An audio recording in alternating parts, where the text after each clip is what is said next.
Ang lalaking ito ay hindi isang ordinaryong doktor. Kaya niyang magsagawa ng mga napakahirap na operasyon na hindi kayang gawin ng ibang doktor. Ngayon, may isang pasyenteng may napakakritikal na pumutok na ugat sa tiyan. Kung hindi siya maoperahan, mamamatay siya sa loob ng ilang minuto. Hindi inaasahan, nang dalhin ang pasyente sa ospital, tumanggi silang tanggapin siya dahil lahat ng mga surgeon ay abala. Kahit na umiiyak at naghihinagpis ang pamilya ng pasyente, malamig silang itinaboy ng doktor. Si Yang Min ay isang intern na doktor. Nang makita niya ang tagpong iyon, hindi niya maatim. Buo ang loob niyang tinanggap ang operasyon, pero itinaboy pa rin sila ng nakatataas at sinabing si Yang Min ay isang intern lamang, kaya paano niya magagawa ang isang operasyon? Diretsong kumapit si Yang Min sa kama ng ospital para pigilan ito. Biglang may pumasok sa katawan ni Yang Min, dahilan para kumislap ang kanyang mga mata. Isang napakahirap na operasyon ang matagumpay niyang naisagawa bilang isang trainee na doktor. Simula noon, umangat ng husto ang karera ni Yang Min na parang saranggolang tinangay ng hangin. Tinawag siyang professor dahil siya lamang ang may kakayahang magsagawa ng mga napakahirap na operasyon. Pero dahil sa kanyang pambihirang kakayahan, naging arogante rin si Yang Min at nagtakda ng mga panuntunan. Nililigtas lamang niya ang mga may 1% tsansa na mabuhay. Sa mga kaso ng cardiac arrest, tumatanggi siyang magbigay ng lunas. Ngayon, isa na namang pasyente ang namatay at hindi ito tinanggap ni Yang Min. Parang alam na niya kung sino ang mga pasyenteng mamamatay. Si Yang Min ang gumagawa ng pinakamatitinding operasyon sa ospital. Kaya't lalong naging arogante siya at inisip na siya ang pinakamahusay. Ngunit nagkaroon ng pagbabagong diwa nang dumating ang isang tao. Si Xiong Tak ay bagong intern at pamangkin din ng presidente ng ospital. Ang personalidad ni Xiong Tak ay kabaliktaran ng kay Yang Min. Sa tuwing pumapasok siya sa trabaho, may mga bodyguard siyang dala-dala para magbuhat ng gamit. Dahilan ito para kamuhian siya ni Yang Min mula sa unang araw. Nang tanungin ng kaunti, nalaman ni Yang Min na ang lolo ni Xiong Tak ang presidente ng ospital. Malinaw na si Xiong Tak ang magiging tagapagmana ng ospital. Dahil dito, lalong kinamuhian ni Yang Min si Xiong Tak. Sinabi niya sa nakatataas na tumatanggi siyang tanggapin ang intern na ito. Pero sa hindi inaasahan, personal siyang pinakiusapan ng direktor na turuan si Xiong Tak. Agad na pinuntahan ni Yang Min si Xiong Tak para turuan ng leksyon. Itinanong niya kay Xiong Tak ang pinakamahihirap na tanong sa medisina. Sa hindi inaasahan, nasagot lahat ni Xiong Tak ng tama. Nang makita niyang hindi mahihirapan si Xiong Tak sa teorya, pinilit ni Yang Min na panoorin siyang magsagawa ng operasyon. Ngayon, isang pasyente ang kailangang sumailalim sa ika-5 heart surgery. Pero dahil sa sobrang panganib, kahit ang head ng departamento ay natatakot gawin ito. Sa buong bansa, tanging si Yang Min lamang ang may kakayahan para sa operasyon. Diretsong inutusan ni Yang Min si Xiong Tak na tumulong sa kanya. Si Yang Min ay may ugaling pinapainit muna ang kanyang mga kamay bago magsagawa ng mahirap na operasyon. Lahat ng operasyong ginawa ni Yang Min ay nagiging matagumpay. Tama nga, matapos ang 2 oras, tagumpay ang operasyon. Pero nang ipinatanggal ni Yang Min kay Xiong Tak ang drainage tube, nanigas ang katawan nito at nanginginig ang mga kamay. Biglang natuklasan ni Yang Min na takot si Xiong Tak sa aktwal na pagsasanay. Kaya sinadya niyang ipahiya si Xiong Tak sa harap ng iba pang intern. Kapag ang pasyente ay nasa kritikal na kalagayan, pipiliin ba nila ang isang magaspang na doktor tulad ni Yang Min? O pipiliin nila ang isang taong puro salita ngunit walang alam sa gawa tulad ni Xiong Tak? Kahit napahiya si Xiong Tak, tinanggap niya ito bilang katotohanan kaya hindi siya nakapagsalita. Ipinadala si Xiong Tak sa emergency room upang mag-duty. Dito, naramdaman ni Xiong Tak na parang wala siyang silbi dahil hindi niya magawa ang kahit simpleng bagay tulad ng pagkuha ng dugo ng pasyente. Sa pagtanggap ng mga pasyente, sinuntok pa siya ng mga ito. Samantala, ang anak ng isang Taekwondo chairman ay humiling kay Yang Min na operahan ang kanyang ama sa puso. Kahit anong halaga ay handa siyang bayaran. Ngunit sinabi ni Yang Min na masyado ng maraming sakit ang chairman. Kung susubukan nilang operahan, mamamatay siya. Sa hindi inaasahan, pinilit pa rin ng anak na gawin ni Yang Min ang operasyon. Ang tunay na layunin ng anak ay gusto niyang operahan ang kanyang ama at pagkatapos ay mamatay ito upang makuha niya ang kayamanan ng pamilya. Dinala si Yang Min ni Jin Suk Director Han upang bisitahin ang ama ng chairman. Biglang napagtanto ni Yang Min na ito ang ama ng dati niyang kasintahan. Lumabas din si Jin, ang dating kasintahan ni Yang Min, isa rin siyang doktor na nag-aral sa ibang bansa, sa Amerika. Galit pa rin si Yang Min sa pagkikita nila. Dahil noong nakaraan, nakipaghiwalay si Jin sa kanya dahil siya ay masyadong mahirap. Dahil isang doktor din si Jin, alam niyang hindi dapat operahan ang kanyang ama. Alam din ito ni Yang Min. Pero gusto niyang ipakita kung gaano na siya kagaling ngayon. Kung ang isang doktor na tulad niya, na nag-aral sa ibang bansa, ay hindi nangangahas tanggapin ang operasyon, ipapakita niyang mali ang ginawa ni si Jin sa pag-iwan sa kanya. Agad na bumalik si Yang Min sa kanyang silid upang kunin ang kanyang blouse. Mabilis na nagsimula ang heart surgery ng presidente. Dahil sa napakaraming sakit ng pasyente, kailangang gawin ni Yang Min ang lahat upang makipaglaban sa kamatayan. Alam niyang maaaring mabigo ang operasyon. Pero dahil gusto niyang patunayan ang sarili sa dating kasintahan, ginawa niya ito kahit ano paman. Upang hindi siya makatulog sa proseso, kailangan niyang sumigaw palagi. Matapos ang 10 oras, naging matagumpay ang operasyon. Pero habang hinihintay ang paggising ng presidente, isang masamang plano ang isinagawa. Si Yang Min at isang kasamahan, si Dr. Taehyun, ang nagbantay sa tabi ng presidente. Pero hindi alam ni Yang Min na si Taehyun ay kabilang sa mga taong naisaktan ang presidente. Biglang nakatanggap ng mensahe si Yang Min mula sa dating kasintahan upang magkita. Hindi siya nagduda at iniwan si Taehyun upang bantayan ang presidente. Umalis siya upang makipagkita sa dating kasintahan. Naiwan si Taehyun at agad isinagawa ang masamang plano. Pagdating ni Yang Min sa lugar ng tagpuan, wala siyang nakita kay si Jin. Habang naguguluhan, tumawag ang mga kasamahan niya at iniulat na nasa kritikal na kondisyon ang presidente. Kaya mabilis na bumalik si Yang Min sa ospital sakay ng kanyang kotse. Kasabay nito, inupahan ang isang delivery man upang magdulot ng aksidente sa kanya. Habang naghihintay ng pulang ilaw, tumingin ang delivery man upang tiyakin ang target niya. Nang makalayo si Yang Min ng kaunti, tinugis siya ng delivery man ng mabilis, na hindi alam ni Yang Min biglang hinarang ng delivery man ang sasakyan sa harapan, dahilan upang umiwas si Yang Min at magdulot ng seryosong aksidente. Nagising si Yang Min at sinubukang lumabas sa sasakyan. Ang taong bumangga sa kanya gamit ang motor ay wala ring malay sa tabi. Sinuri ni Yang Min ang pulso nito, ngunit dumaan ang kanyang kamay sa braso nito. Nang subukan niyang magbigay ng paunang lunas, dumaan din ang kanyang kamay sa dibdib ng tao. Nagulat si Yang Min at hindi maintindihan ang nangyayari. Lumapit siya at nakita ang kanyang katawan na nakasubsob pa rin roon. Napagtanto niyang iniwan na ng kanyang kaluluwa ang kanyang katawan. Habang humihina ang katawan, lalong nawawala ang kaluluwa. Napilitan si Yang Min na sumama sa ambulansya, kasama ang kanyang katawan papuntang ospital. Dito, ang kanyang mga kasamahan ay nagmadaling bigyan siya ng paunang lunas. Tinitignan lang siya ni Yang Min at alam niya kung paano siya maililigtas. Pero hindi alam ng kanyang mga kasamahan ang gagawin. Ang tanging nakaduty na yon ay ang trainee na si Xiong Tak. Sa kabutihang palad, mahusay si Xiong Tak sa teorya, kaya niya mabasa ang kalagayan ng pasyente. Sinabi ni Xiong Tak na kailangang maoperahan agad si Yang Min o mamamatay siya. Pero walang ibang surgeon sa ospital mayong araw. Hinawakan ni Xiong Tak ang scalpel, ngunit natatakot siyang gawin ito. Habang bumababa ang blood pressure ni Yang Min at nanganganib ang kanyang buhay, sinubukan ng kaluluwa ni Yang Min na kunin ang kutsilyo para magsagawa ng operasyon, ngunit hindi niya magawa. Ngayon, pakiramdam niya ay lubos na siyang walang magawa. Nang makita ni Xiong Tak na malapit nang mamatay si Yang Min, nagbakasakali siyang hawakan ang scalpel.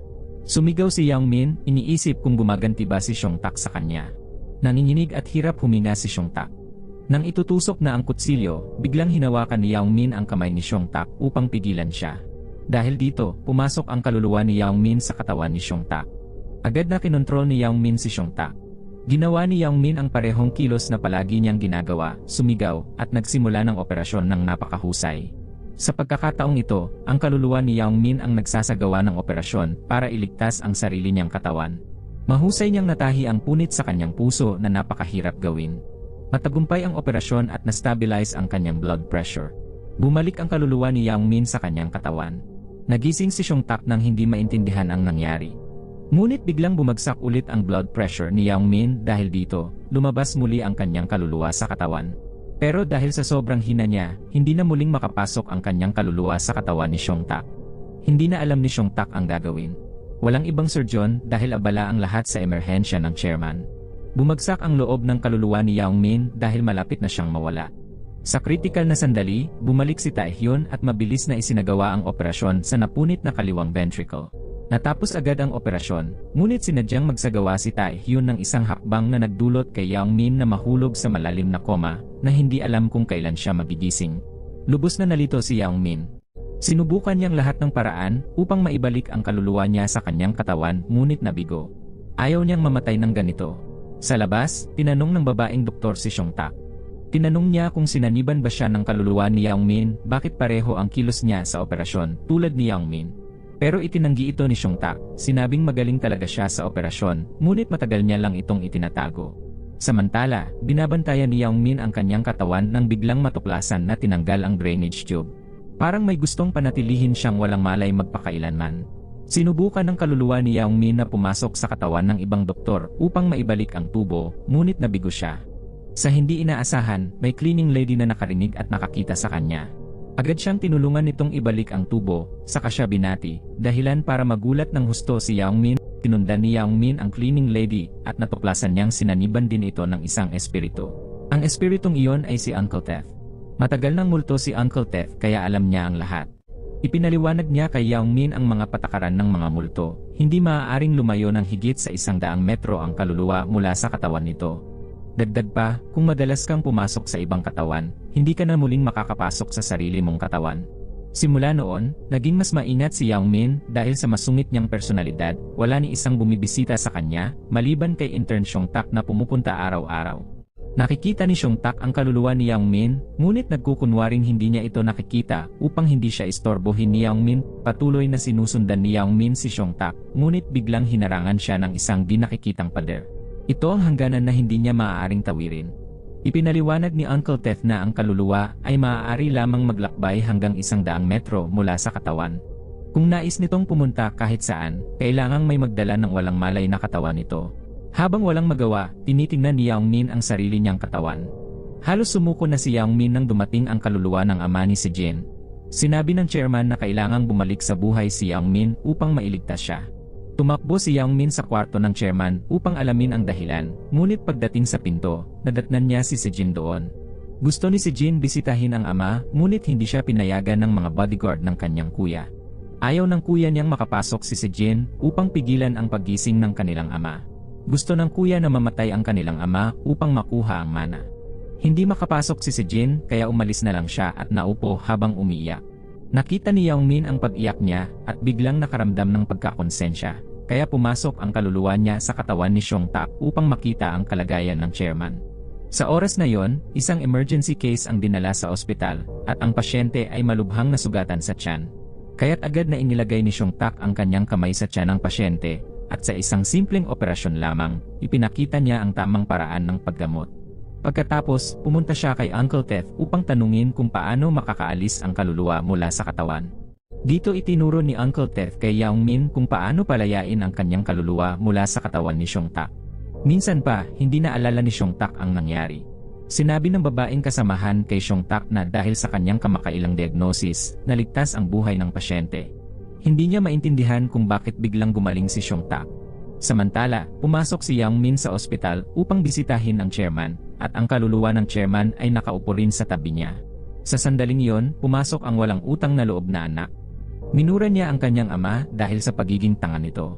Kung nakinig lang daw ang ama sa anak na babae at hindi nagpa-opera, buhay pa sana ito. Nabigla ang dalawang kaluluwa nang malaman na ang anak ang responsable sa pananakit sa ama.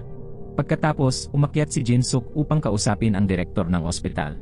Lumabas na nagkasundo sila ng direktor na mag-inject ng droga upang saktan ang chairman, habang nagsagawa rin ng aksidente sa delivery rider para maantala ang pagbalik ni Yang Min at hindi mailigtas ang chairman. Samantala, si Taehyun na pumatay sa presidente ay dinala ang kanyang mga kasamahan upang suriin si Yang Min. Dahil nasa malalim na koma si Yang Min, inilipat siya sa isang espesyal na silid. Naroon ang mga pasyenteng wala ng pag-asa sa paggaling. Sinabi ni Taehyun na ang mga ito ay mga pasyenteng itinakwil noon ni Yang Min dahil wala na silang tsansang mabuhay. Hindi inaasahan, isang araw ay mapupunta rin si Yang Min sa ganoong kalagayan. Ang mga salitang iyon ay tila tumama sa kanya. Bigla niyang naisip na mali ang ginawa niya noon na iwanan ang kanyang mga pasyente. Nagulat siya at napalingon, nakita ang mga kaluluwa ng mga pasyenteng ito. Ang mga multong ito ay galit na galit sa kanya. Nakaramdam ng matinding pagsisisi si Yang Min dahil sa pagtanggi niyang gamutin sila noon. Mula noon, tuwing nakakakita siya ng pasyenteng malubha ang kondisyon at nangangailangan ng agarang operasyon, hindi maiwasan ni Yang Min na hiramin ang katawan ni Seong Tak at tiwalang ginagabayan ang mga veteranong doktor. Sa bawat matagumpay na operasyon, nagiging bayani si Seong Tak sa mata ng maraming trainees. Simula noon, naramdaman ni Seong Tak na may kakaiba sa kanya. Kaya't nirepaso niya ang mga surveillance camera at ginamit ang kanyang impluensya upang ipabura sa security ang mga video. Dahil sobrang pagod sa paulit-ulit na pagpasok ng kaluluwa sa kanyang katawan, nag-day off si Song Tak at nagstay sa bahay para maglaro ng video games. Hindi inaasahan, may nangyari sa ospital ng araw na iyon. Inilipat ang katawan ni Yang Min sa ibang lugar. Agad siyang nagmadaling bumalik sa silid, ngunit nakita ang mga doktor na nakapalibot sa kama. Nagmadaling naghanap si Yang Min kay Song Tak upang makapasok muli sa katawan nito, ngunit hindi niya ito mahanap. Sa oras na ito, hinarap ni Tae Hyun ang direktor upang hilingin panatilihin si Yang Min, ngunit nagulat siyang pinagalitan siya ng direktor. Sinabi ng direktor kay Tae Hyun na huwag kalimutang siya ang nagdulot ng kapahamakan kay Yang Min upang makuha ang posisyon bilang propesor. At siya rin ang nag-inject ng lason sa chairman upang tulungan ang anak na patayin ang ama para makuha ang yaman nito. Samantala, patuloy pa rin nag-aalala si Yang Min habang hinahanap si Song Tak. Nagulat siya nang makita ang nakatataas na nagtutulak ng bed cart. Sa sandaling iyon, dumating si Song Tak at palihim na itinulak palayo ang katawan ni Yang Min maya-maya. Dumating ang housewife upang tumulong sa pagtulak at sabay hinarangan ang nakatataas nang habulin nito sila. Pagkatapos ng ilang sandali, nahuli rin ni Direktor si Song Tak. Habang hindi pa alam kung paano ipapaliwanag, dumating si Sejin at hindi pinayagang hawakan ng kahit sino si Yang Min. Nalaman ng direktor na si Sejin ang guardian ni Yang Min.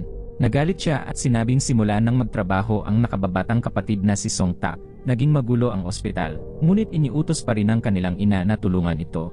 Sa bandang huli, nanatili si Sejin sa tabi ni Yang Min nang hinayang siya na iniwan ito noon. Napagtanto ni Yang Min na mahal pa rin siya ni Sejin. Sinundan niya ito ngunit natigil nang maabot ang 100 metrong limitasyon. Labis na nalungkot si Yang Min. Sa sandaling iyon, dumaan si Song Tak. Kaya't hiniram niya muli ang katawan ni Song Tak upang habulin ang kanyang dating kasintahan. Dahil hindi niya ito makita, sumakay siya sa kotse at nag-drive palayo. Nang araw na yon, nagmaneho si Yang Min sa anyo ni Song Tak mula umaga hanggang gabi. Sa kasamaang palad, habang naglalakad sa kalye, aksidente niyang nasagi ang isang babae, dahilan upang maitulak palabas ang kanyang kaluluwa. Dahil kung lalayo siya ng higit sa 100 metro mula sa kanyang katawan, mawawala ang kanyang kaluluwa at mamamatay. Kaya't nagmakaawa si Yang Min kay Song Tak upang iligtas siya. Ngunit si Song Tak ay nakatuon lamang sa babae na nawalan ng malay. Mukhang may malubha itong sakit. Halos mawala na ang mga kamay ni Yang Min kung magpapatuloy ito, mamamatay siya sa loob ng ilang segundo. Biglang sinabi ni Song Tak kay Yang Min na pumasok sa kanyang katawan upang mailigtas ang pasyente. Inabot ni Song Tak ang kanyang kamay kay Yang Min, agad itong hinawakan ni Yang Min upang makapasok ang kanyang kaluluwa sa katawan ni Song Tak. Sa tulong nito, nailigtas ni Yang Min ang kanyang kaluluwa. Pagkatapos magkaisa, ginamit ni Yang Min ang katawan ni Song Tak upang esterilisahin ang mga kagamitan. Sinundan ito ng pag-inject ng dugo mula sa nerve tumor sa gitna ng kalsada, na tumulong upang malampasan ng pasyente ang kritikal na kondisyon. Dinala ang babae sa emergency hospital. Namangha si Tae Hyun na naagapan ni Song Tak ang sitwasyon. Bukod dito, sa gitna ng daan, kulang sila sa kagamitan. Mas lalo pang humanga ang mga kasamahan kay Song Tak. Dahil sa koma ni Yang Min, nagkulang ang ospital ng magagaling na doktor, kaya naantala ang operasyon ng mga malubhang pasyente. Isa sa mga kaso ay isang batang may matinding kondisyon, at wala ng ibang doktor ang naglakas loob na operahan siya. Noong una, tumanggi rin si Yang Min na operahan ang bata. Minsan pa, tinabig pa niya ang kamay ng bata. Ngayon, nang makita muli ang batang ito, mas nadagdagan ang pagsisisi ni Yang Min simula noon, mas naging aktibo si Yang Min sa pagpasok sa katawan ni Song Tak upang tulungan itong asikasuhin ang maraming emergency cases, kahit na lubhang delikado ang paulit-ulit na pagpasok ng kaluluwa sa ibang katawan. Nakita ito ni Uncle Ted at nag-alala rin para sa kaluluwa ni Yang Min. Maraming buhay ang naligtas ni Yang Min sa araw na iyon, kaya ang mga kaluluwang galit sa kanya noon ay minahal na siya ngayon. Hindi inaasahan, nang bumalik siya sa ospital, wala na ang kanyang katawan. Inilipat pala ito ni Sejin sa VIP room. Simula noon, magbabantay na siya kay Yang Min at aalagaan ang kanyang ama. Sa kasawiyang palad, ang tusong direktor ay may gusto rin kay Sejin. Naisip niya ang ideya na nais niyang angkinin si Sejin ng lubos hanggat maaari. Sa tingin ni Yang Min, bastos ito, ngunit wala siyang magawa.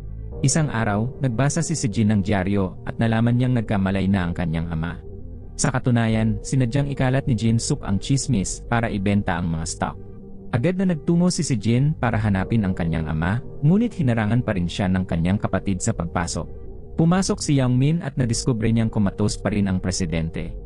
Inanunsyo ni Jin Suk na ibebenta niya ang stock kapag nasa rurok na ang halaga nito, maghihintay hanggang mamatay ang ama, at pagkatapos bababa ang halaga ng stock upang magamit niya ang pera para bilhin ito.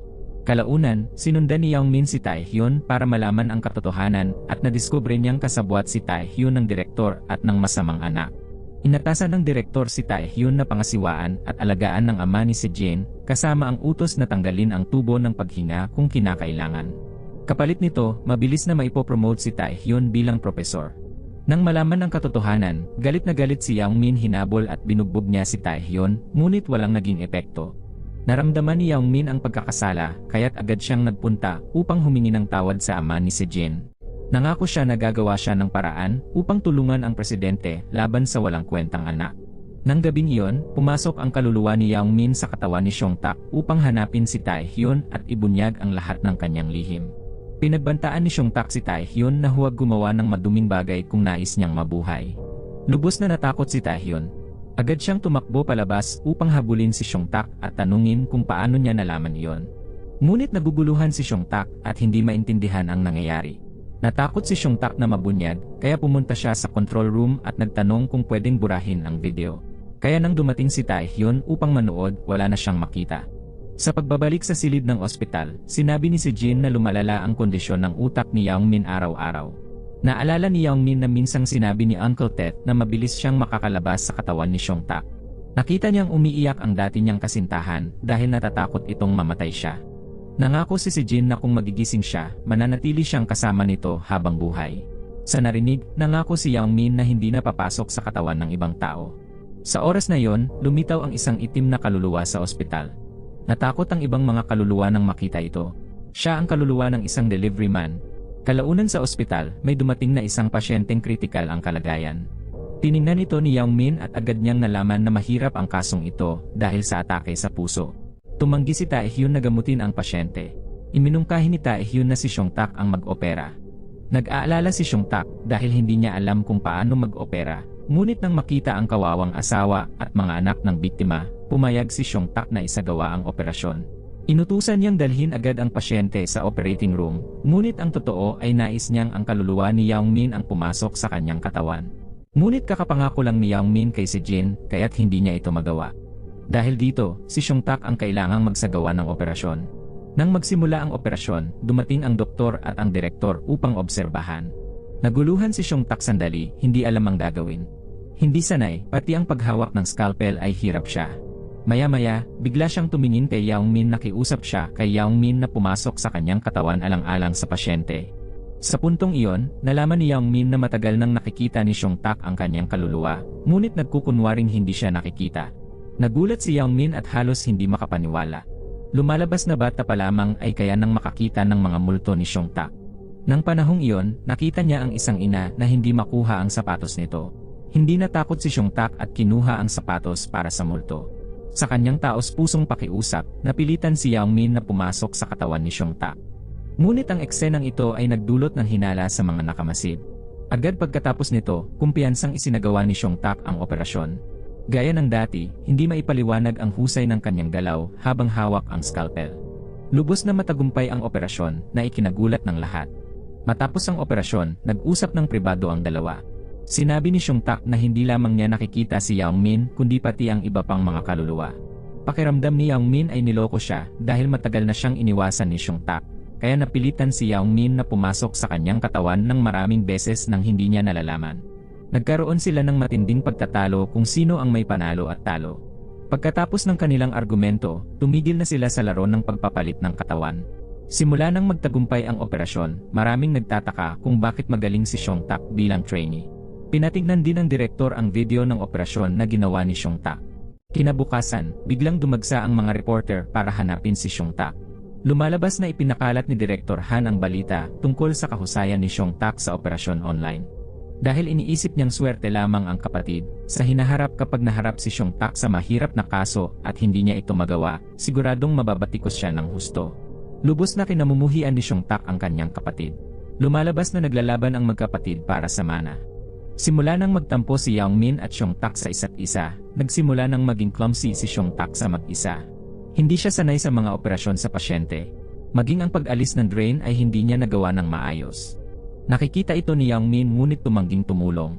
Sa sobrang inis, nagpa siya si Seong-tak na gumanti. Binuksan niya ang bintana at itinapon ang paboritong vest ni Yang Min. Kahit anong pakiusap ni Yang Min, itinapon pa rin ni Xiong Tak ang vest sa kalye. Lalong nagalit ang dalawa sa isa't isa. Sa oras na yon, lalong lumakas ang itim na kaluluwa ng delivery man.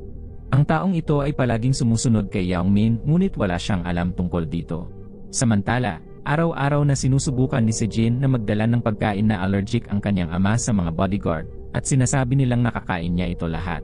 Nang marinig ito, agad na nalaman ni si Jin na hindi pa nagigising ang kanyang ama. Natakot ang kaluluwa ng kanyang ama na kapag mas marami pang iniimbestigahan si Jin, mas mapapahamak siya. Kaya kinausap ng kaluluwa ng ama ang kaluluwa ni Yang Min, hinihiling ng chairman kay Yang Min na alagaan ang kanyang bunsong anak na babae. Sa sandaling iyon, dumating si Taehyun at binigyan ang chairman ng isang iniksyon na lason upang panatilihing kumatos ang chairman. Alam ng chairman na may malaking plano ang kanyang anak na lalaki, kaya't gusto niyang hilingin kay Yang Min na protektahan ang kanyang anak na babae. Sa kabilang banda, ang katawan ng delivery man na sanhi ng aksidente ni Yang Min ay nasa critical na kondisyon. Sa kabutihang palad, dumating si Jin sa emergency room ng tama sa oras. Biglang lumitaw ang kaluluwa ng delivery man at nakiusap kay Yang Min na iligtas siya. Ikinuwento niya kay Yang Min ang buong katotohanan. Noong araw na yon, dahil sa pera, sinadyang nagdulot ng aksidente ang delivery man kay Yang Min, hindi inaasahan, siya mismo ang napunta sa critical na kalagayan. Lumuhod siya at humingi ng tawad kay Yang Min. Unti-unting nalilinaw ang mga tanong ni Yang Min. Bukod dito, narinig ni Yang Min ang usapan ni Director Han at si Jin, at nalaman na si Director Han ang humiram ng telepono ni si Jin upang mag-text kay Yang Min noong araw ng aksidente. Kaya kailangang imbestigahan ni Yang Min at linisin ang kanyang pangalan. Samantala, ang batang may malubhang karamdaman ay nagmamakaawa kay Xiong Tak para sa operasyon. Labis na nasasaktan si Xiong Tak, ngunit hindi niya ito magawa. Tanging si Yang Min lang ang may kakayahang gawin ang mahirap na kasong ito. Tumakbo ang bata at niyakap ang kanyang ina habang umiiyak, na lalong nagpalungkot kay Xiong Tak.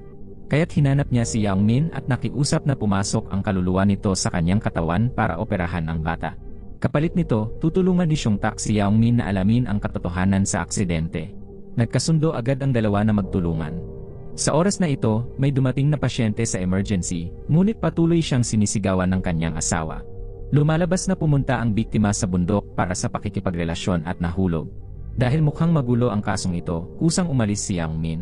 Pero si tanga na si Xiong Tak, sadyang pumasok sa katawan ni Yang Min para iligtas ang tao. Ngunit sa huli, hinatak ng asawa ang kanyang buhok. Sa oras na yon, walang malay ang pasyente at kailangang gamutin agad.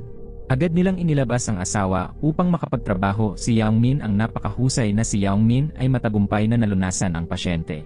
Matapos ang operasyon, dinala ang pasyente sa recovery room. Hindi inaasahan, dumating ang asawa ng kalaguyo para maghiganti. Matalino si Yang Min at mabilis na lumabas sa katawan ni Xiong Tak. Dahil ang doktor na nagligtas sa pasyente ay si Xiong Tak, siya ang binugbog. Matapos ang insidenteng ito, muling nagalit si Xiong Tak kay Yang Min. Hindi inaasahan, naitala ito ng kamera at nakita ng direktor. Inutusan niya ang security guard na magpadala ng mga video tungkol kay Xiong Tak araw-araw. Sa oras na ito, may isang babaeng umiiyak sa labas, humihiling na bawasan ang bayarin sa ospital ng kanyang kapatid. Siya ang kapatid ng delivery man. Upang mabayaran ang medical na bayarin ng kanyang kapatid, napilitang magtrabaho siya hanggang sa mapagod. Nangako ang delivery man kay Yang Min na kung magigising siya, siya ang magiging saksi sa aksidente ni Yang Min. Ito ang pagkakataon ni Yang Min upang ilantad ang balak ng direktor. Ngunit bago pa man makakilos si Yang Min, nagsimula ng manligaw ang direktor kay si Jin. Lumalabas na maraming taon na ang nakaraan, gusto na talaga niya si Jin. Nang makita niya itong kumuha ng butil ng kanin mula sa kanyang buhok at kainin ito, lalo siyang humanga. Kinahapunan, nagdala siya ng pagkain upang manligaw kay si Jin, ngunit nakita niya itong nakasandal ang ulo kay Yang Min. Kailangan niyang itapon ang baon.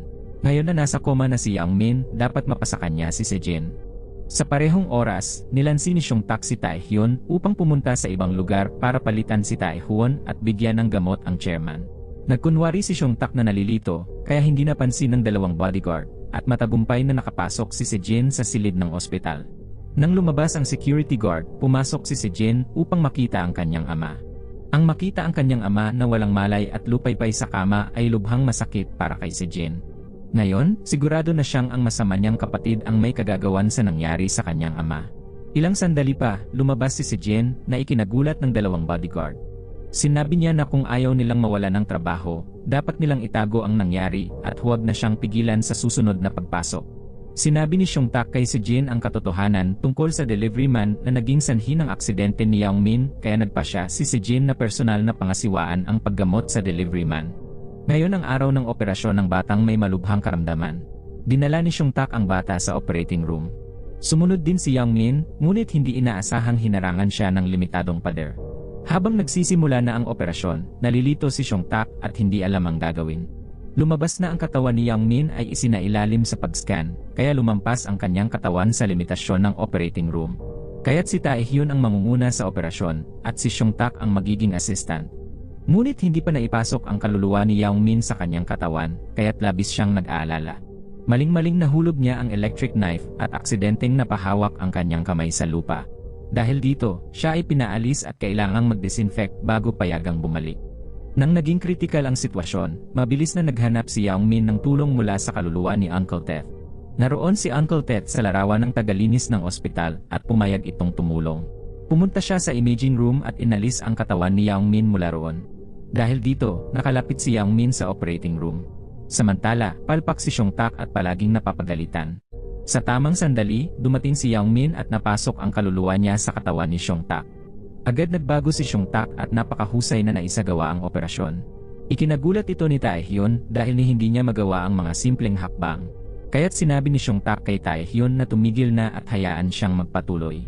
Kapag may nangyari sa pasyente, mawawala ang posisyon ni Tae-hyun bilang propesor.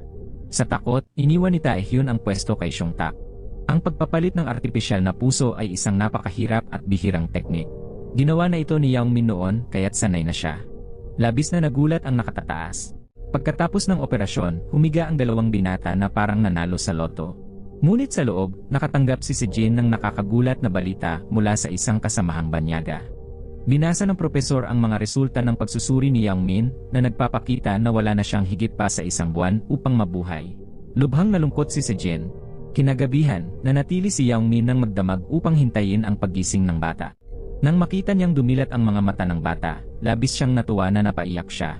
Hindi ito kailanman nangyari sa isang mayabang na tulad ni Yang Min. Kasabay nito, gumawa si Yang Min ng ulat tungkol sa operasyon ng bata noong nakaraang gabi. Hindi alam ni Seong Tak na ginawa iyon ni Yang Min nang malaman niya. Mabilis siyang tumakbo pabalik sa kanyang silid upang buksan ang computer at burahin ang ulat. Hindi inaasahan na iprinta na ito ni Tae-hyun. Natuklasan ni Tae-hyun na ang ulat ni Seong Tak ay kapareho ng naunang ulat ni Yang Min. Nagsimulang kabahan si Tae-hyun, iniisip kung talagang sinasapian si Seong Tak ng kaluluwa ni Yang Min. Samantala, takot si Seong Tak na mabunyag ang lahat kaya't pinagalitan niya ang kaluluwa ni Yang Min. Habang nagtatalo sila, dumating ang ina ni Seong Tak. Aksidenteng nakita ng ina si Seong Tak na parang nakikipag-usap mag-isa na mukhang nakakatakot. Dahil sanay na si Yang Min sa pakikipag-usap sa mga multo mula pagkabata, inakala ng ina na may sakit siya. Samantala, nagpunta si Seong Tak upang alisin ang drainage tube ng batang pasyente. Maraming usisero ang nanonood dahil narinig nilang magaling siya. Hindi inaasahan, dumilat ang bata at nakita ang kaluluwa ni Yang Min. Tinanong ng bata kung bakit siya napunta sa katawan ni Seong Tak. Natataranta si Yang Min at nahulog ang drainage tube. Nadismaya ang lahat ng nakakita. Samantala, nakita ni Jin ang delivery man na kumatos at hindi pa rin nagigising. Habang sinusuri kung normal ang lahat, nagtataka siya nang biglang sumigaw ang tagalinis ng ospital dahil hindi magkasya ang takip ng basurahan. Kinailangan niyang suriin kung may mga dent. Naintindihan ni Jin ang ibig sabihin nito, kaya inalis niya ang benda sa ulo ng delivery man. At tama nga, may bara roon. Samantala, nalaman ni Seong Tak na lihim na ginagamit ni Yang Min ang kanyang katawan para magsagawa ng heart surgery sa isang singer. Nalaman ni Seong Tak na kung patuloy na papasok si Yang Min sa kanyang katawan, hindi na makakabalik si Yang Min sa sarili nitong katawan. Kaya't galit siyang pinagalitan si Yang Min. Dumating na ang araw ng ikalawang heart transplant ng singer. Noong una, si Yang Min mismo ang gumawa ng heart surgery para sa kanya dahil walang ibang nakagawa nito maliban sa kanya. Sa araw ng operasyon, nakasuot na si Yang Min ng blouse at dinala na rin ang female singer sa anesthesia room. Hindi inaasahan, biglang nawala si Seong Tak, kaya napilitang palitan siya ni Tae-hyun. Nakatayo si Yang Min sa tabi, labis na nag-aalala dahil ito ang pasyenteng pinalitan niya ng heart valve 10 taon na ang nakalipas. Ang ikalawang pagpapalit ng heart valve ay 10,000 beses na mas mahirap. Nakatayo si Yang Min sa tabi, sobrang kaba, at sa wakas, nangyari ang kinatatakutan niya. Aksidenteng natamaan ni Taehyun ang coronary artery at napunit ito. Mabilis na bumagsak ang blood pressure ng pasyente. Walang magawa si Youngmin sa critical na sandali, dumating si Seongtak, kaya't pumasok ang kaluluwa ni Youngmin sa kanyang katawan at mahusay na naitama ang pagkakamali ni Taehyun. Dahil dito, naging matagumpay ang operasyon. Ngunit paglabas ng operating room, hiningi ni Seongtak na tapusin ang kontrata kay Youngmin mula ngayon. Hindi na niya papayagang pumasok ang kaluluwa ni Youngmin sa kanyang katawan dahil alam niyang kung muli itong mangyari, tuluyang mamamatay si Youngmin. Ang ina ni Seongtak ay nanonood ng mga video na may kinalaman sa kanyang anak. Inutusan niya ang mga staff na burahin ang lahat. Hindi inaasahan, kinopya ng direktor na si Han ang lahat sa isang FSG at balak gamitin ito upang agawin ang mana. Ngayon, nagpasya si Seongtak na kanselahin ang kontrata kay Youngmin. Ayaw niyang mamatay si Youngmin, ngunit sa kasamaang palad, dumating ang isang pasyente na may pumutok na abdominal aorta sa ospital. Wala nang doktor sa ospital na maaaring magsagawa ng operasyon, kaya't napilitang tanggihan ang pasyente at ilipat ito sa ibang ospital. Bigla, ginamit ni Seongtak ang kanyang kamay upang harangan ang kama ng pasyente. Ang imaheng ito ay kapareho ng ginawa ni Youngmin 10 taon na ang nakalipas. Noon, siya mismo ang nagligtas ng ganitong pasyente. Sa pagkakataong ito, pareho nang iniisip sina Youngmin at Seongtak ang magsagawa ng operasyon upang tulungan ang pasyente. Ang mga kahihinatnan ay pag-iisipan na lang pagkatapos. Alam ni Youngmin na kailangan niyang mamatay sa huli, kaya't nais niyang gamitin ang natitirang oras niya upang magligtas ng buhay. Matapos ang matagumpay na operasyon sa pasyente, inanunsyo ni si Jin na nagising na rin ang delivery man. Umaasa si Youngmin na sasabihin nito ang buong katotohanan, ilalantad ang mga kasalanan ng direktor at malilinis ang pangalan ni Youngmin, ngunit hindi inaasahan, hindi niya naalala ang dating kasunduan. Labis na nagalit si Youngmin sa parehong oras, may ipinadala si Direktor Han upang bayaran ang lahat ng gastusin sa ospital, parang panunuhol sa delivery man upang hindi ito magsabi ng totoo. Sayang ang kanilang pagsisikap na iligtas siya, ngunit ganoon ang ginawa nito. Habang galit na galit si Youngmin at gustong lunukin ng buhay ang delivery man, biglang lumitaw ang kaluluwa ni Uncle Ted at ipinaliwanag na sinumang magising ay hindi maaalala ang mga ginawa ng kanilang kaluluwa. Nangangahulugan itong walang maalala ang tunay na delivery man at wala nang saysay na sisihin siya.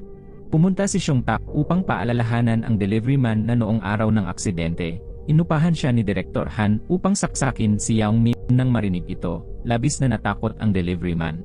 Noong araw na yon, ang kaluluwa ng ama ni si Jin ay umupo at nakipag-usap sa kaluluwa ni Youngmin. Hiniling niya kay Youngmin na tulungan siyang parusahan ang kanyang anak na walang utang na loob. Kaya kinabukasan, nagtipon ang mga mamamahayag upang tanungin ang anak. Lumabas na ang larawan ng ama habang nasa koma ay naipost online.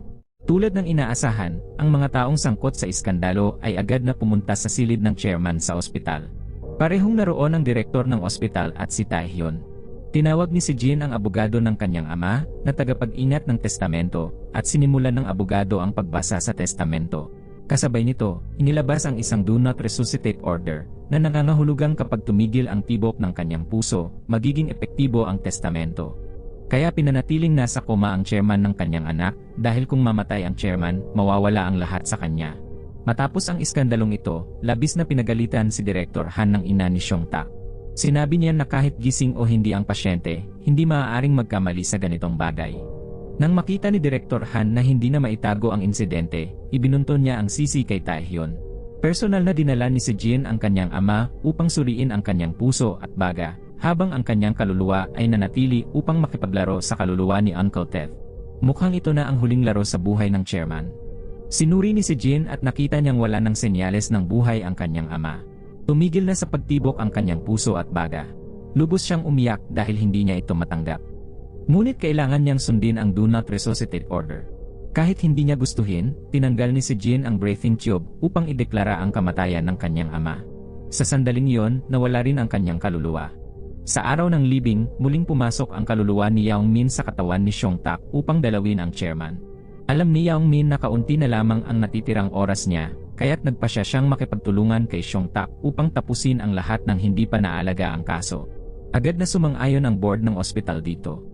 Sobrang abala ang dalawa, halos walang pahinga sa loob ng ilang araw. Habang sobrang pagod si Seongtak, ang kaluluwa ni Youngmin ay punong-puno ng lakas. Dahil kaluluwa si Youngmin, hindi siya napapagod. Ngunit sa tuwing may emergency na pasyente, sabay silang tumatakbo upang tulungan ito ng buong sigla. Samantala, sinubukan ni Taehyun na saktan si Yang Min, ibinigay niya kay Director Han ang ulat na minsang isinulat ni Seongtak. Kumpiyansa si Taehyun na ang ulat na yon ay gawa ni Yang Min. Sinabi niya kay Director Han na sinapian ng kaluluwa ni Yang Min ang nakababatang kapatid ng direktor. Sa una, hindi naniniwala si Director Han, ngunit biglang narinig niya na pupunta sa ospital ang kanyang lolo, kaya't dali-dali siyang umuwi.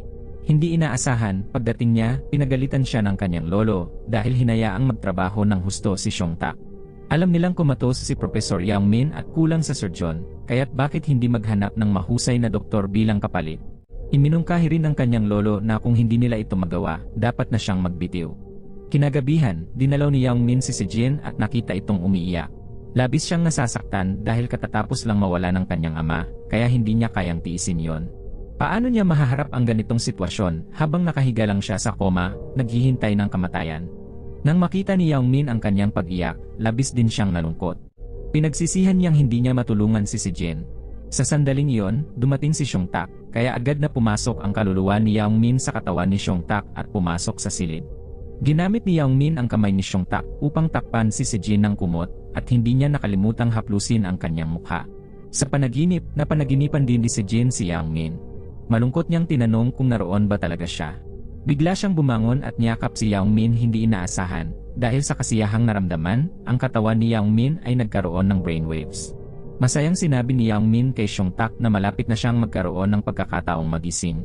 Agad na tumakbo si Seongtak upang tanungin si Sejin kung may brainwaves na si Yang Min dahil dito, nagduda si Sejin kung paano nalaman iyon ni Seongtak. Napilitan si Seongtak na magsinungaling at sinabing napanaginipan niya ito. Dahil sa posibilidad na magising, mas lalong minahal ni Yang Min ang buhay.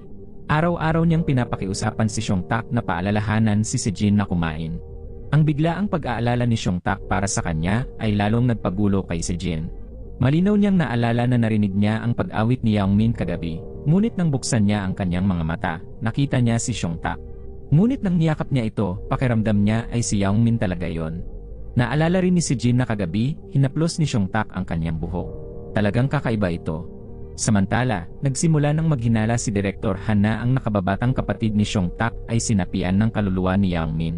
Madalas niya itong lihim na pinapanood habang nag-opera at napansin niyang ang mahusay nitong paraan ng pag-opera ay katulad ng kay Yang Min. Bukod dito, nahuli niya ang kanyang kapatid na binubuhat ang katawan ni Yang Min, halatang sinapian ni Yang Min si Seongtak. Sa kabilang banda, tumulong si Seongtak sa isang babaeng multo na mahilig magbasa ng libro.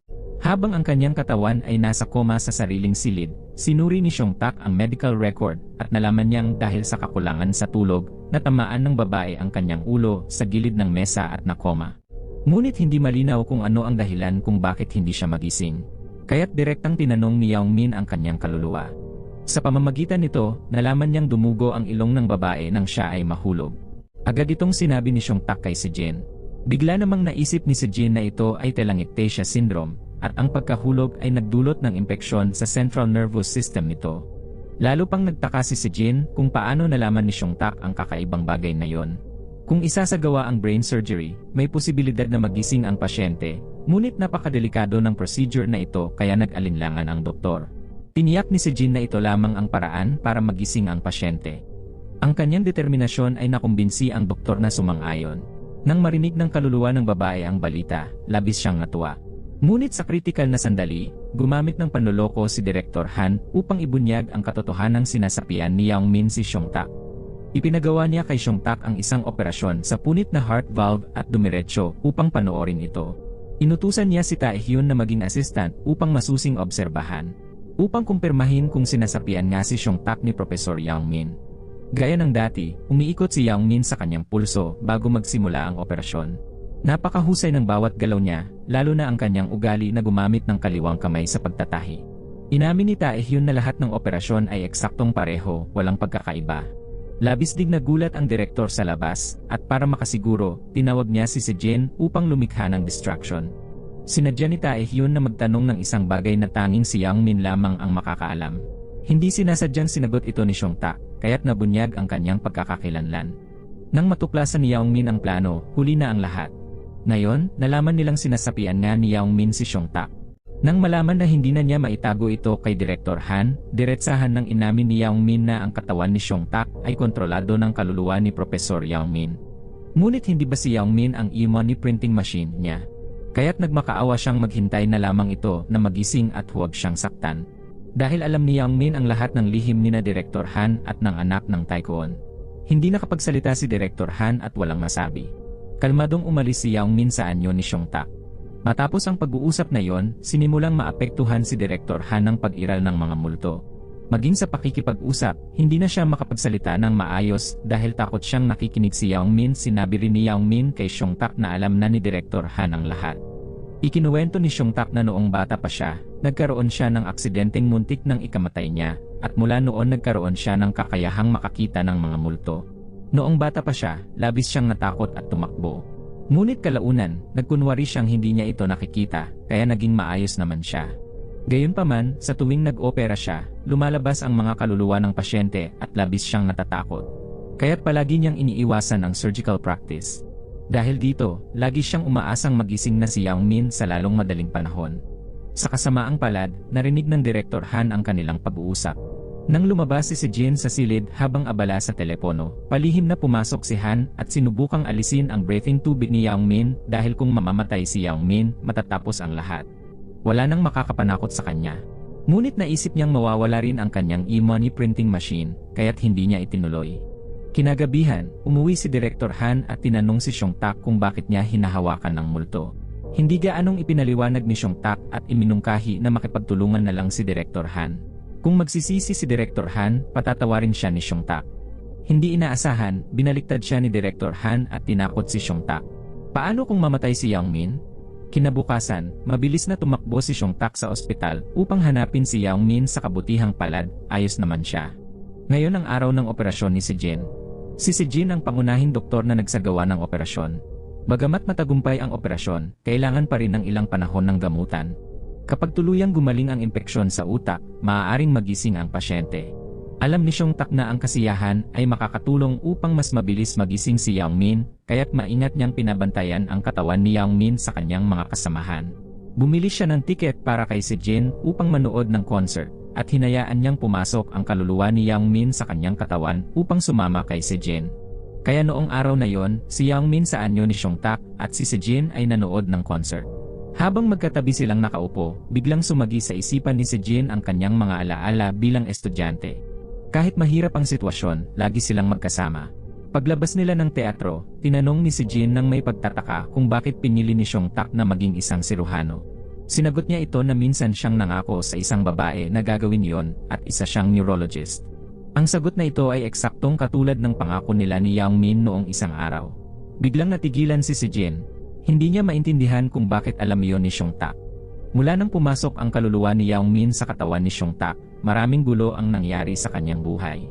Ang batang pasyenteng inoperahan nila ay biglang iniwan ng kanyang kaluluwa upang hanapin si Professor Yang Min. Ang katawan ng bata ay walang malay sa sahig at ginagamot ng isang babaeng nurse. Nang dumating si Seong-tak, biglang tinanong ng nurse ang kaluluwa ni Professor Yang Min kung naroroon siya. Lubha silang nagulat sa tanong. Hindi nila inaasahan na alam na pala ng nurse ang tungkol sa pagpasok ng kaluluwa ni Professor Yang Min sa katawan ni Seong-tak. Bagamat hindi nakikita ng nurse ang kaluluwa, nagsalita siya ng may kumpiyansa. Napansin niya kasi na si Professor Yang Min lamang ang nagpapainit ng mga kamay bago mag-opera. Bumalik silang dalawa upang obserbahan ang bata at natuklasang kailangan nito ng isa pang operasyon upang baguhin ang posisyon ng artipisyal na balbula. Ngunit si Seong-tak ay isang intern lamang, kaya wala siyang kapangyarihang mamuno. Tumawag siya ng ibang mga profesor upang isagawa ang operasyon. Hindi inaasahan, tumanggi silang lahat. Maging sa ibang mga operasyon, tinanggal ang pangalan ni Seong-tak. Ang mga bagay na ito ay gawa ni Director Han. Labis na nagalit si Seong-tak ngunit wala siyang magawa. Si Yang Min ay may pondo para sa mga pasyenteng hindi makabayad ng ospital at kabilang ang batang ito sa listahan. Sinabi ng pinuno ng departamento na kung hindi maoperahan ang bata agad, hindi na ito magigising. Lumapit si Seong-tak kay Director Han upang humiling na operahan ang bata. Ngunit ginamit ni Director Han ang personal na issue upang maghiganti. Lahat ng pasyenteng hawak ni Yang Min ay kailangang itigil ang pagsusuri. Ang pera ng pondo ay ililipat sa pondo na hawak ni Director Han. Napanganga ang pinuno ng departamento. Paano niya naisipang ipagpalit ang buhay ng pasyente para sa pera?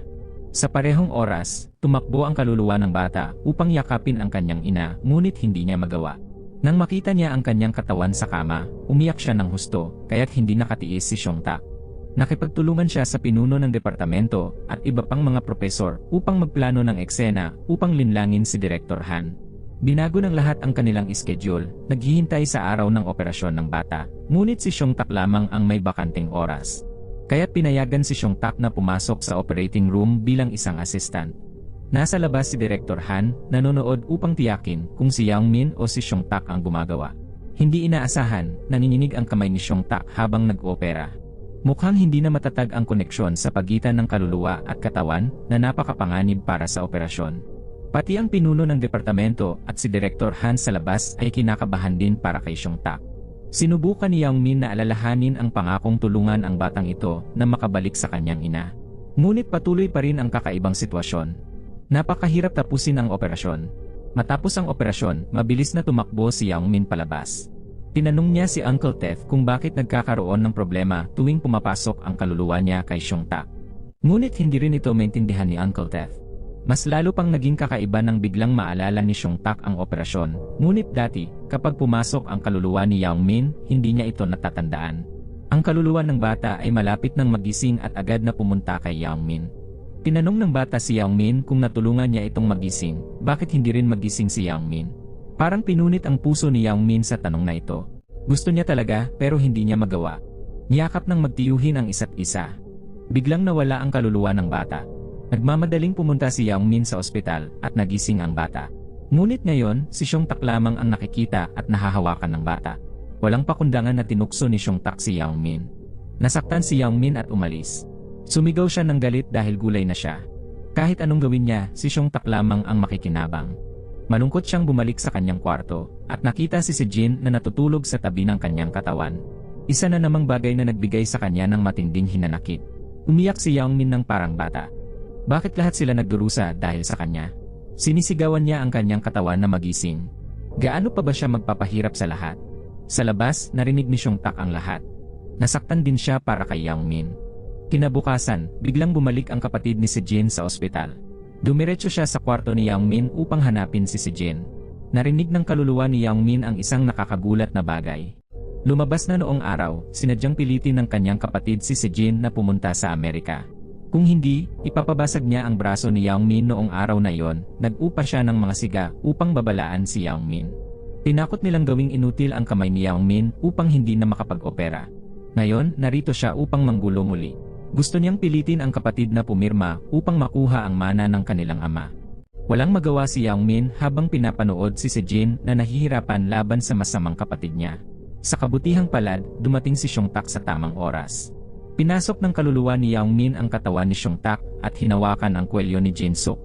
Pagkatapos, sinuntok niya ng diretsyo ang masamang kapatid. Sa oras na yon, dumating ang direktor ng ospital.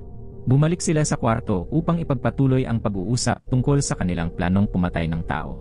Gayunpaman, nais nang umatras ni Director Han mula sa plano. Ayaw na niyang magkaroon ng kaugnayan kay Jin Suk. Nang makita ito, agad na nagbanta si Jin Suk na ilalantad ang ospital na pumatay kina Yang Min at sa kanilang ama. Pagkarinig nito, labis na natakot si Director Han.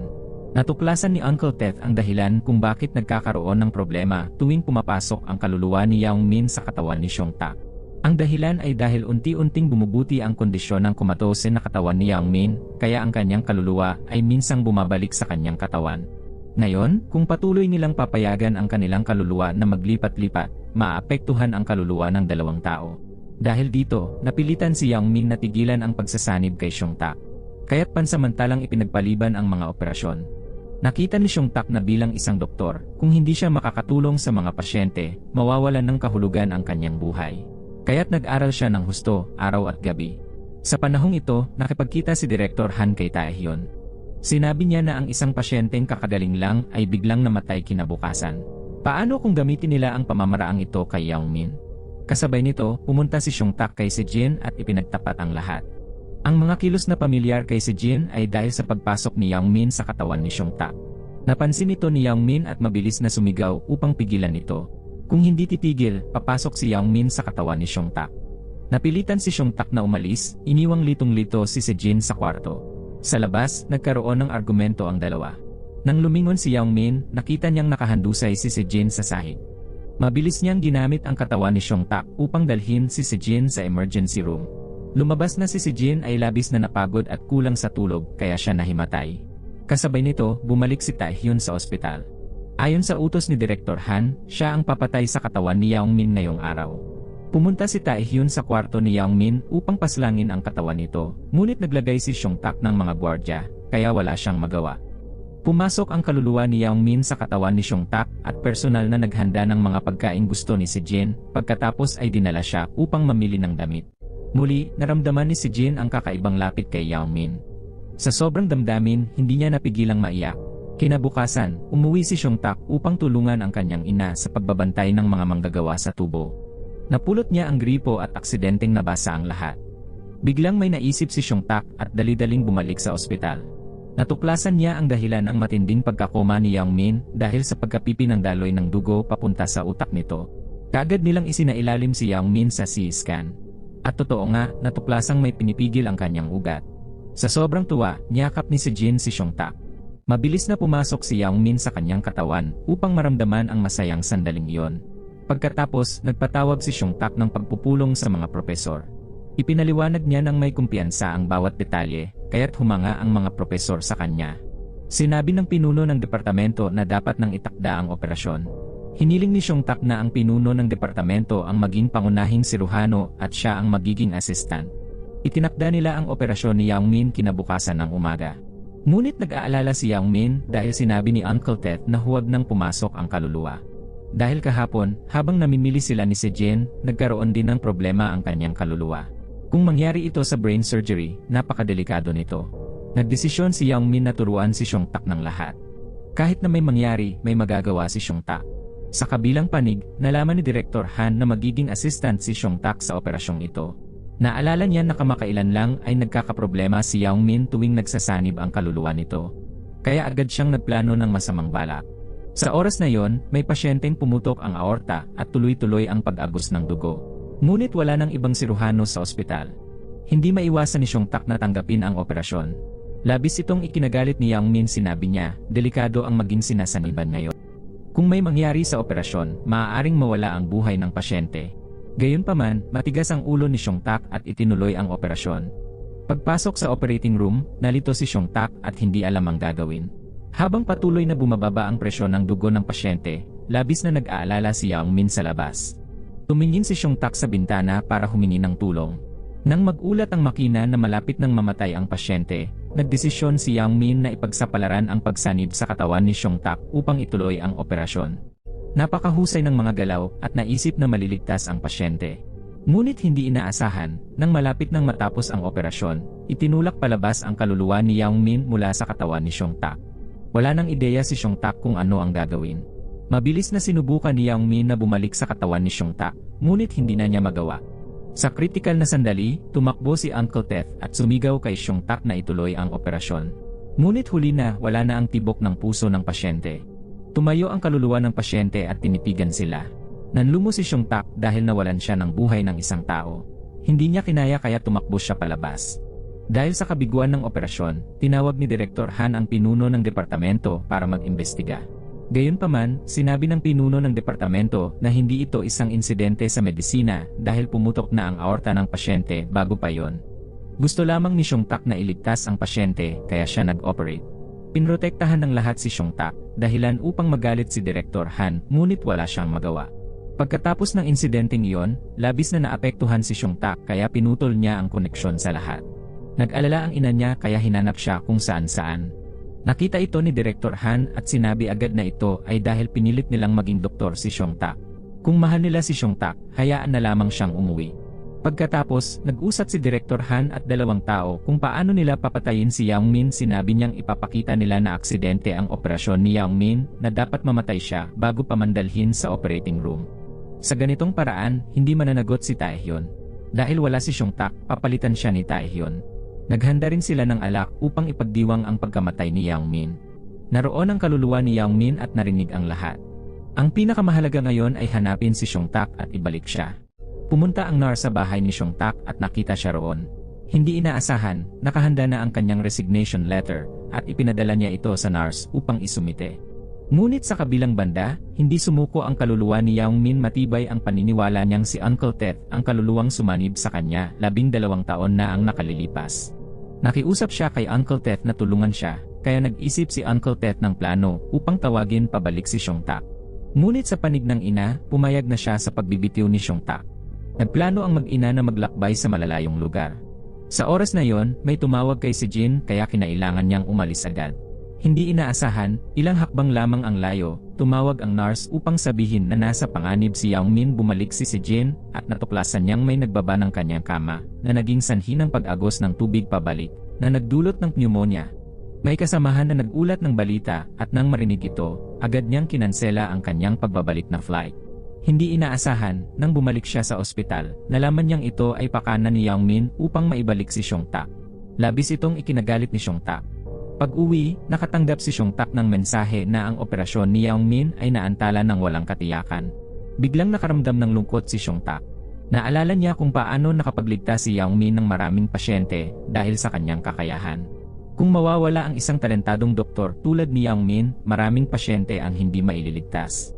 Hindi inaasahan, kinabukasan, sinabi ng mga kasamahan na kailangang ilipat si Yang Min sa ospital. Nang marinig ito, nais agad ni Xiongtak na bumalik sa ospital, ngunit biglang may batang nahulog sa tabi niya, na wala ng malay. Dumating ang dekano at tinanong ang ina tungkol sa sakit ng bata. Biglang pumasok ang kaluluwa ni Uncle Ted sa isang taong tumakbo para bumili ng mga pangunang lunas. Nang maibalik ito, pumasok ang kaluluwa ni Uncle Ted sa ulo ng departamento upang magbigay ng pangunang lunas sa bata. Dahil sa ilang maliliit na pamamaraan, nailigtas ang bata sa oras. Lumalabas na si Uncle Ted ay isang mahusay ding doktor. Nang matapos, nagmadali si Xiongtak na pigilan si Jin sa paglipat kay Yang Min. Nangako siyang lalaban kasama si Yang Min hanggang matapos ang lahat. Kinabukasan, dinala ni Xiongtak ang lahat ng kanyang gamit sa ospital upang manatili. Nag-hire pa siya ng mga bodyguard upang bantayan ang kwarto ni Yang Min para maiwasan ang anumang masamang mangyari. Pagkatapos nito, araw-araw niyang sinusundan ang kaluluwa ni Yang Min upang magtanong tungkol sa operasyon. Nais niyang gamitin ang sariling kakayahan upang iligtas ang mga pasyente. Ang unang hakbang ay ang magpraktis ng simpleng tahi sa unan, kaya't nagpraktis siya araw at gabi. Sunod niyang pinag-aralan ang paglalagay ng trachea tube.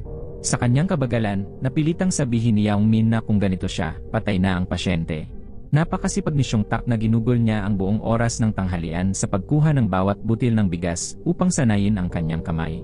Unti-unting nagpraktis siya ng pagtahi ng mga ugat gamit ang mga lobo. Sa simula, naging clumsy siya na ikinagalit ni Yang Min, ngunit dahil sa tiyaga, nagtagumpay siya. Lumipat si Xiongtak sa pagpraktis sa modelong puso. Nagpuyat siya buong gabi hanggang sa makatulog sa mesa. Sa kasamaang palad, biglang dumating ang maraming emergency cases dahil sa sunod-sunod na aksidente. Isa sa kanila ang pinakagrabe. Matapang na kinuha ni Xiongtak ang kasong ito. Nakabantay si Yang Min at dahan-dahang ginabayan si Xiongtak. Sa unang pagkakataon, ginamit ng trainee ang kanyang tunay na kakayahan. Siya mismo ang nagtahi sa sugat ng pasyente. Maayos ang lahat noong una, ngunit biglang nagkaroon ng cardiac arrest ang isa. Sinubukan ng mga doktor ngunit nabigo. Lumabas ang kaluluwa ng biktima na ikinataranta ni Xiongtak. Opisyal nang sumuko ang mga doktor. Ang kaluluwa ng pasyente ay halos mawala na. Sa pagkakataong ito, sinabi ni Yang Min kay Xiongtak na huwag sumuko. Tumalon siya sa mesa at buong pag-asa niyang pinisil ang dibdib ng biktima. Napaka-emosyonal ng mukha ni Xiongtak. Tinutukan niya ang multo na determinadong iligtas ito. Laking gulat ng lahat sa paligid. Sa wakas, bumalik ang kaluluwa ng biktima. Nagpakita ng senyales ng buhay ang biktima. Bumuntong hininga si Xiongtak. Nakatayo si Jin sa tabi at pinagmasdan ang lahat. Nagsimula siyang magduda. Naalala niya ang sinabi ni Taehoon na ang kaluluwa ni Yang Min ay pumasok sa katawan ni Xiongtak. Bukod pa rito, maraming beses na pakiramdam niya ay si Yang Min yon.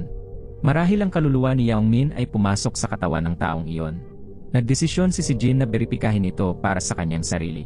Agad niyang tinanong ang nurse tungkol sa pagkain na hindi gusto ni Xiongtak. Pagkatapos ay inimbitahan niya ito na kumain. Sa hindi inaasahan, kumain si Xiongtak ng maayos. Dahil dito, tumaas ang paniniwala ni Jin na si Yang Min ang tao sa kanyang harapan. Masaya niyang sinabi na mula ngayon, imbitahan niya itong kumain araw-araw. Hindi inaasahan, habang naglalakad ang dalawa sa kalye, isang sakuna ang nangyari. Ang kuya, na palaging nagmamasid sa kanila, ay dumating upang maghasik ng gulo dahil iniisip niyang nagde-date si Jin at si Xiongtak. Ipinadala niya ang kanyang mga junior upang lihim na atakihin si Yao Min na naging sanhi ng paglabas ng kaluluwa ni Yao Min mula sa katawan ni Xiong Tak. Tumakbo si Jin at nakita niyang nawalan ng malay si Xiong Tak. Mahina ang kaluluwa ni Yao Min na naroroon lang sa tabi niya. Dahil hindi naroroon ang kanyang katawan, nagsimulang maglaho ang kaluluwa ni Yao Min ng mga oras na yon. Biglang tinawag ni Jin ang pangalan ni Yao Min. Alam niya ang lahat ng lihim sa pagitan nila ni Xiong Tak.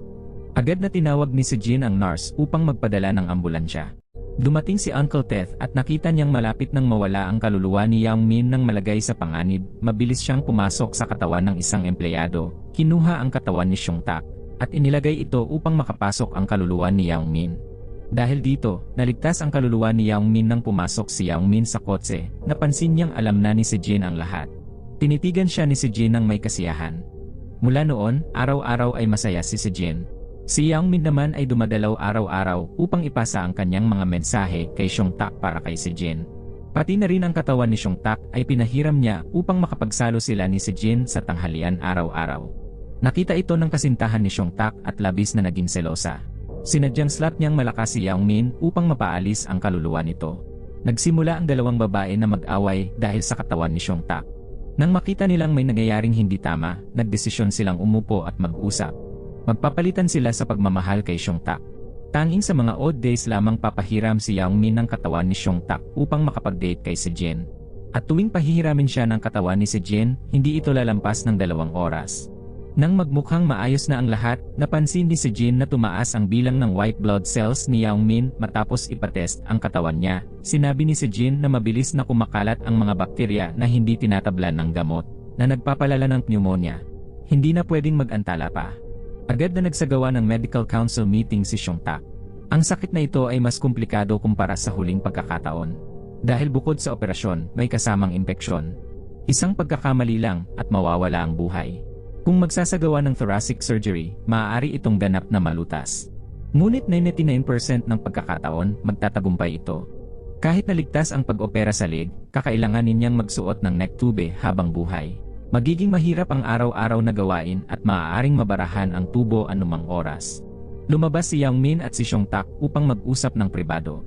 Alam nilang kung magpapa-opera sila sa leg, maaari nilang mailigtas ang buhay ni Yao Min, ngunit sa kalaunan, mawawala ang kakayahan ni Yao Min na magligtas ng mga tao. Kaya nagdesisyon si Xiong Tak na kahit anong mangyari, hahanapin niya ang pinakamagaling na doktor upang matulungan si Yao Min na magkaroon ng thoracic surgery. Tinawagan niya ang mga pinakamahusay na professor. Ngunit dahil sikat na doktor si Yao Min, walang nais na mag-opera sa kanya. Kung magkamali, masisira ang kanilang reputasyon magpakailanman. Dahil walang doktor na matutulong sa kanya, hiniling ni Yao Min kay Xiong Tak na pumunta kay Taehyun. Kahit na alam niyang ilang beses na siyang gustong patayin ni Taehyun, ipinagsapalaran ni Yao Min at tinanong si Taehyun upang sumama sa surgery team. Nakita rin ni Dr. An na ang tao sa harap niya ay ang kaluluwa ni Yao Min. Agad na nagpunta si Taehyun upang makita si Director Han at hilingin na operahan si Yao Min. Gamitin niya ang pagkakataong ito upang patayin si Yao Min tulad ng kanyang pangako. Masayang tinanggap ni Director Han ang hiling ni Taehyun at agad nagsimula ang operasyon ni Yao Min. Nandyan ang hepe ng departamento at ang pinakamahusay na mga doktor, pati na rin si Director Han. Si Taehyun ang mangunguna sa operasyon. Tumango siya kay Director Han. Pagkatapos, pumasok si Xiong Tak bilang assistant. Nagkatagpo ang kanilang mga mata, isang hudyat na magsimula na ang operasyon. Ngunit biglang nagpalitan ng pwesto sina Xiong Tak at Taehyun na nagpasabog ng gulat sa mga tao sa labas. Pumasok ang kaluluwa ni Yao Min sa katawan ni Xiong Tak. Gaya ng dati, pinaikot niya ang kanyang mga pulso bago ang operasyon, sabay inihayag ni Yao Min na babaguhin nila ang nilalaman ng operasyon. Mula sa neck surgery na original, naging thoracic surgery ito. Sa katunayan, pumunta si Taehyun sa opisina ni Yao Min noon. Naupo siya at umiyak dahil sa pagsisisi sa mga maling nagawa niya. Kaya naman nagtitiwala si Yao Min sa kanya. Nag-ayos sila upang lokohin si Director Han at makuha ang kanyang pahintulot na magsagawa ng operasyon. Kay Yao Min kasabay nito, isinagawa ang pinakamahirap na operasyon sa kasaysayan ng medisina. Si Yao Min ang nagsagawa ng operasyon sa kanyang sarili. Ngunit hindi ito naging madali dahil sa pangyayaring pumasok ang kaluluwa ni Yao Min sa katawan ni Xiong Tak. Nanginginig ang kanyang mga kamay at paa na naging dahilan upang magdapo ang dugo. Ang mga tao sa labas ay labis na nag-aalala. Kailangang maging matapang ni Xiong Tak upang magpatuloy. Bawat hiwa sa operasyon ay tumpak at maayos at agarang naitama ang mga pagkakamali. Kahit na lalong nanghihina ang kanyang katawan, patuloy na nagsikap si Yang Min upang matapos ang operasyon. Hanggang sa ang pinakamahalagang bahagi ay tinahin na, biglang naalis ang kaluluwa ni Yang Min mula sa katawan ni Xiong Tak. Ngayon ay masyado nang mahina si Yang Min upang pumasok pa sa katawan ni Xiong Tak. Dapat sana ay si Taehyun na ang magtapos ng operasyon. Ngunit hindi inaasahan, direktang hiniling ni Yang Min kay Xiong Tak na tapusin ito. Nais niyang gamitin ang kanyang katawan upang tulungan si Xiong Tak na malampasan ang kanyang takot. Ngunit ito ang katawan ni Yang Min, kaya't malaki ang pressure kay Xiong Tak. Patuloy na ini-encourage siya ni Yang Min sa kanyang tabi upang magpatuloy at gabayan siya sa lahat ng bagay. Maingat na isinagawa ni Xiong Tak ang bawat hakbang na nagdulot ng unti-unting pagpapalabo ng kaluluwa ni Yang Min. Matapos maisagawa ang sugat ng operasyon, bumalik ang kaluluwa ni Yang Min sa kanyang katawan. Inanunsyo ng doktor na ang lahat ng indikasyon ay matatag. Lahat ng doktor ay masaya, ngunit si Direktor Han lamang ang malungkot. Pagkatapos ng operasyon, sinabi ng hepe ng departamento kay Taehyun na ilang beses inirekomenda siya ni Yang Min sa posisyon ng professor. Ngunit hindi ito inaprubahan ni Direktor Han dahil sa kanyang diskriminasyon, dahil pumasok si Taehyun sa isang hindi kilalang paaralan. Pinagalitan ni Direktor Han si Taehyun dahil hindi niya napatay si Yang Min. Sinabi ni Taehyun na nais niyang magbayad pinsala sa kanyang mga kasalanan at hindi na niya nais na muling mabuhay sa masamang paraan. Nang gabing iyon, habang tinitingnan ni Xiong Tak ang kanyang telepono, nadiskubre niya ang isang video. Noong oras na yon, pumasok ang kaluluwa ni Yang Min sa katawan ni Xiong Tak at inirecord ito. Natakot si Yang Min na kapag nagising siya, makakalimutan niya ang lahat ng magagandang alaala ng siya ay isang kaluluwa, lalo na ang katotohanan na minsan niyang hiniram ang katawan ni Xiong Tak. Ang video ay nagkukwento ng lahat ng detalye ng 3 buwan nang naging kaluluwa si Yang Min kasabay nito, nagising si Yang Min. Agad na tumakbo si Xiong Tak upang ipakita ang kanyang saya. Tulad ng inaasahan, wala nang alala si Yang Min, malupit na pinaalis siya ni Yang Min. Nagdala si Sejin ng mga bulaklak upang ibigay, ngunit nakalimutan ni Yang Min na nagkaayos sila ni Sejin. Malupit na pinaalis ni Yang Min si Sejin dahil iniwan siya nito noong nakaraan. Narinig iyon ni Sejin at labis na nalungkot. Lumakad siyang palayo na puno ng kalungkutan. Kahit na dumating si Xiong Tak upang tulungan siyang palitan ang bendahe, tinanggihan siya ni Yang Min dahil noong nakaraan, magkaaway sila. Sandali pagkatapos, dumating si Direktor Han upang magtanong. Nang makita niyang nakalimutan na ni Yang Min ang lahat, labis siyang natuwa. Biglang sinabi ni Yang Min na siya ay sobrang saya, bakit hindi pa niya ilabas ang bote ng alak mula noong nakaraang araw upang magsalo-salo. Inisa-isa ni Yang Min ang mga krimen ni Direktor Han. Napag-alaman na hindi nakalimutan ni Yang Min ang anuman, kaya't nag-alala at natakot si Direktor Han. Habang iniisip kung paano patayin si Yang Min, biglang tinawagan siya ng pulis upang magtanong at tulungan siya sa investigasyon. Napag-alaman na nag-surrender si Taehyun at ibinigay ang lahat ng ebidensya na sina Direktor Han at Jin Suk ang nagdulot ng pinsala sa pasyente. Nagawa na ni Taehyun ang kanyang pagpapatawad, kaya't siya ay maluwag ang kalooban. Inaresto din ang kapatid ni si Jin dahil sa kanyang mga kasalanan. Kinabukasan, nakalakad na si Yang Min gamit ang mga tubo. Hindi pa niya naranasan ang ganitong kagandang sikat ng araw. Habang siya ay romantiko, dumating si Xiong Tak upang magdulot ng gulo, kaya't nag-away na naman sila. Inheritance ni si Jin ang lahat ng ari-arian ng kanyang ama. Idinonate niya ang lahat sa mga kawanggawa at lumipat sa bahay ni Yang Min, magkasama silang niyakap na masaya. Kinabukasan, agad na pumunta si Yang Min sa trabaho. Lagi siyang nagsisikap na pagalingin ang mga pinakamahirap na kaso at kasama niya si Xiong Tak. Dahil ang kalusugan ng bawat isa ay mahalaga, kaya huwag hintayin mawala ito bago ito pahalagahan. Dito nagtatapos ang pelikula. Maraming salamat sa panonood. Hanggang sa muli.